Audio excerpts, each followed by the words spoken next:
నమస్కారం అందరికీ. ఇప్పుడు మనం డిగ్రీ ఫస్ట్ ఇయర్ వాళ్ళకి ఫస్ట్ సెమిస్టర్లో బిజినెస్ ఆర్గనైజేషన్ మేనేజ్మెంట్ అనే సబ్జెక్ట్ చూస్తున్నాం కదా. సో ప్రీవియస్ వీడియోలో మనం యూనిట్ 3లో 11th చాప్టర్ చూసాము. ఇప్పుడు మనం యూనిట్ 3లో 12th chapter functions of management. So మేనేజ్మెంట్లో ఎలాంటి ఫంక్షన్స్ అంటే ఎలాంటి పర్ఫామ్ చేయాలి మనం అనేది ఇప్పుడు చూద్దాము.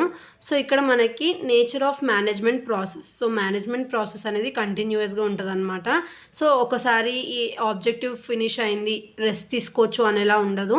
మనం కంటిన్యూస్గా గ్రో అవ్వాలి, బిజినెస్లో ప్రాఫిట్స్ రావాలంటే మనం డెసిషన్స్ అనేటివి తీసుకుంటూ ఉండాలి, ఎక్స్పెరిమెంట్ చేస్తూ ఉండాలి, ప్రాఫిట్స్ అనేటివి ఇంక్రీజ్ చేసుకుంటూ ఉండాలి. అప్పుడే మనం సర్వైవ్ అవ్వచ్చు మార్కెట్లో. సో ఇలా ఇప్పుడు మనం ఫీచర్స్ ఆఫ్ మేనేజ్మెంట్ ప్రాసెస్ చూద్దాము. ఫస్ట్ సోషల్ ప్రాసెస్ అంటే ఏంటిది? ఒకసారి ప్రాఫిట్స్ వచ్చినాయని చెప్పి మనం రెస్ట్ తీసుకోలేము, కంటిన్యూస్గా డెసిషన్స్ తీసుకుంటూ ఉండాలి. దాన్ని బట్టి మనం ఏం చేయాలి, డెసిషన్స్ తీసుకున్న తర్వాత వీటిని ఇంప్లిమెంట్ చేసుకుంటూనే ఉండాలి, కానీ రెస్ట్ తీసుకోవడానికి ఉండదు. ఇది కంటిన్యూస్ ప్రాసెస్.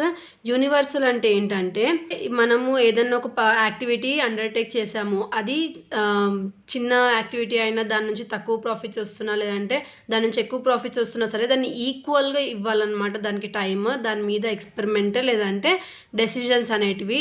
చిన్న ప్రాఫిటే లేదంటే చిన్న డీలింగే కదా అని చెప్పి మనం దాన్ని లైట్ తీసుకోవద్దు. ప్రతి ఒక్కటి ఇంపార్టెంట్. అన్నిటి మీద మనం మంచిగా మేనేజ్మెంట్ అనేది చేయాలి. Next iterative. సో ఇదే ఏంటిదంటే మనము ఏదన్నా యాక్టివిటీ పర్ఫామ్ చేస్తున్నాము, అది మొత్తం కంప్లీట్గా అయిన తర్వాతనే నెక్స్ట్ యాక్టివిటీ పర్ఫామ్ చేస్తామంటే అలా అవ్వదు. మేనేజ్మెంట్లో మన బిజినెస్ నడవాలంటే మనము ఈ యాక్టివిటీ అవుతుండగానే ఇంకొక యాక్టివిటీ అన్నిటినీ అండర్టేక్ తీసుకొని మనం అవన్నిటి మీద వర్క్ చేస్తూ ఉండాలి. నెక్స్ట్ కాంపోజిట్ అంటే ఏంటిది? మనం ఏదైతే వర్క్ చేస్తున్న యాక్టివిటీ ఉందో మనం ఏం చేయాలి, అన్నిటినీ ఈక్వల్గా అన్నిటి మీద కాన్సన్ట్రేట్ చేసి మనం ఇంకా బిజినెస్ని ఏం ఇంప్రూవ్ చేయొచ్చు, ఏం డెవలప్ చేయొచ్చు అని అన్ని ఐడియాస్ని టేకప్ చేసుకోవాలి. నెక్స్ట్ మనకి ఏమేమి ఫంక్షన్స్ ఉన్నాయి? Classification of management functions. So management ఫంక్షన్స్లో మనకి forecasting, planning, organising, commanding, coordination, control. So ఇక్కడ మనకి వీళ్ళు షార్ట్ ఫామ్లో చేసిండ్రు అనమాట. POSDCORB. సో ఇది గుర్తుపెట్టుకుంటే మనకి management functions very very very important, compulsory question అనమాట. So planning, organizing, staffing, directing, controlling, coordinating, reporting, budgeting. So ఇవన్నీ మనకి ఈ పాడ్స్కార్బ్లో వస్తుంది అనమాట. సో దీన్ని పాడ్స్కార్బ్ అంటారు. ఇది షార్ట్ ఫామ్. ఇలా గుర్తుపెట్టుకుంటే మనం ఈజీగా రాయొచ్చు. సో ఫస్ట్ ప్లానింగ్ అంటే మనం ఎలా రా మెటీరియల్స్ని గూడ్స్లా చేయాలి, ఎంత ఇన్వెస్ట్మెంట్ చేయాలి, ఎంత ల్యాండ్, లేబర్, క్యాపిటల్, అవన్నీ ప్లానింగ్ చేయాలి. ఆ తర్వాత ఆర్గనైజ్ చేయాలి వాటన్నిటిని.